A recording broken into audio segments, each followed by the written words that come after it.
Negara produsen kendalikan dunia perdagangan lalu kendalikan dunia keuangan. Itu persepsi old mind. Pasar modal dan pasar uanglah sebenarnya pengendali dunia keuangan. Dan ini persepsi new mind. Neraca perdagangan positif dianggap baik dan solusi bernegara oleh old mind. Faktanya selama menjabat malah impornya membesar. Lalu selalu negatif dagang dengan kakak tertua Tiongkok. Jujur, entah bagaimana kok sekarang kakak tertuanya negara komunis ya. Dan diterima luas lagi pemahaman bahwa tidak apa-apa bekerja sama dengan negara komunis. Yo wes, kita lanjut. Toh jabatan old mind ada batasnya. Kembali ke kalimat awal, negara produsen akan kendalikan dunia perdagangan dan dunia keuangan. Itu strategi Tiongkok. Di mana negara defisit alias yang Tiongkoknya surplus, pasti negara yang kalah tersebut akan dipaksa pakai yuan. Catat ya, ketika sebuah negara pakai mata uang negara lain untuk transaksi, artinya negara tersebut kalah ekonominya. Kita lihat strategi serangan ekonomi dari ilmu ekonomi. Money 1.0 adalah uang hanya sebagai alat bayar pelancar transaksi. Kemudian uang menjadi alat modal yang disebut money 2.0.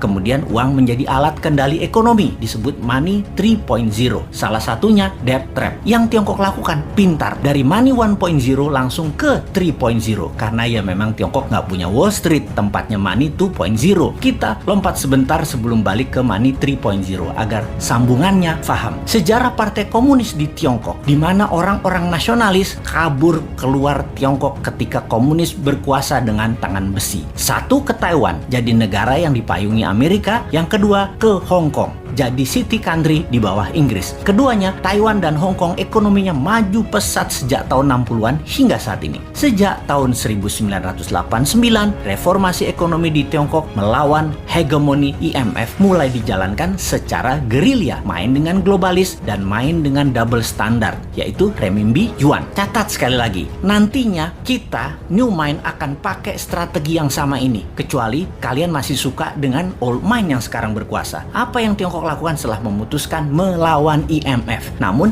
di permukaan pura-pura taat pada Amerika? Ini terjadi di zaman Deng Xiaoping awal mulanya. Mereka jadi negara produsen buruh murah. Maklun mengerjakan sebagai tukang jahit apa saja yang disuruh globalis. Lalu perlahan menggeser dari maklun tukang jahit menjadi negara produsen. Maklun ini adalah strategi agar terjadi pembiasaan. Ketika awal menjadi negara produsen, Tiongkok mengizinkan pemalsuan atau kopi atau tiru merek-merek ternama dunia untuk beredar di dalam negerinya. Semakin mahir, maka mulai negara membiayai sektor hulu produsen, pabrik-pabrik dengan uang renminbi yang uang tersebut tidak boleh beredar di luar negeri, hanya boleh beredar di Tiongkok. Inilah awal tahun 90-an mereka lakukan ini semua secara masif, secara gila-gilaan. Apa saja dibangun. Dan setelah menjadi pengendali produksi, mulai ekspansi di tahun 2013 dengan strategi BRI, yaitu Belt Road Initiative. Perlu banyak negara yang harus dikendalikan oleh Tiongkok. Perlu banyak negara yang penduduknya lapar dan pemimpinnya lemah agar mudah dikendalikan, agar membeli barang-barang Tiongkok dan menggunakan mata uang Tiongkok. Awalnya dengan memberi pinjaman, namun bukan uang tetapi barang, seperti jalanan dibangunin, pokoknya jadi barang. Jembatan dibangun jadi barang, pelabuhan, bandara, jaringan kereta api yang semuanya punya kesamaan, yaitu pelancar jalur angkutan barang guna menciptakan ketergantungan terhadap produk Tiongkok dan kelancaran distribusi barang. Kemudian kendali atas pasar yang kebetulan semua bergeser ke digital. Jadi strateginya adalah beli dan ambil semua jaringan marketplace milik pengusaha lokal sebuah negara agar isi produknya adalah barang-barang buatan Tiongkok. Begitu sudah tercapai ketiganya, maka tahap keempat, mata uang Tiongkok dipakai sebagai alat transaksi. Pertama, sebatas transaksi dua negara. Nanti tahap kelima sampai ke pasar-pasar tradisional bisa pakai yuan. Ingat, ketika keluar negeri, yuan yang disebut. Itu membedakan asal uang itu. Walau kalau ditanya di Tiongkok, bagi mereka sama itu yuan atau renminbi. Namun kita pahamlah, kita kan ngerti bernegara, ngerti bagaimana Tiongkok bermain, dan ngerti cara memainkannya. Sayang aja masih sedikit yang percaya dan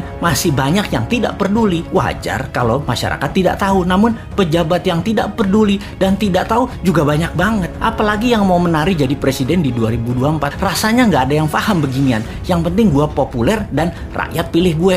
Lihat aja daftar 10 orang yang katanya calon presiden di lembaga survei. Kita review satu persatu. Paham nggak bernegara ala Tiongkok dan Amerika? Rasanya Kagak ya, New Mind beda. Kita paham dan strateginya bukan ikuti keduanya, namun punya strategi sendiri untuk main 3 kaki awalnya dan menyalip di tikungan di tahun 2030 menjadi 3 besar dunia dan di 2045 menjadi negara superpower. Kalau hanya naik 7% setahun dan faktanya 5% pertumbuhan ekonominya, mimpi jadikan Indonesia negara superpower. Buktinya sekarang aja pakai yuan dagangnya, harusnya pakai rupiah. Bos, itu artinya kalian old mind geblek bernegaranya.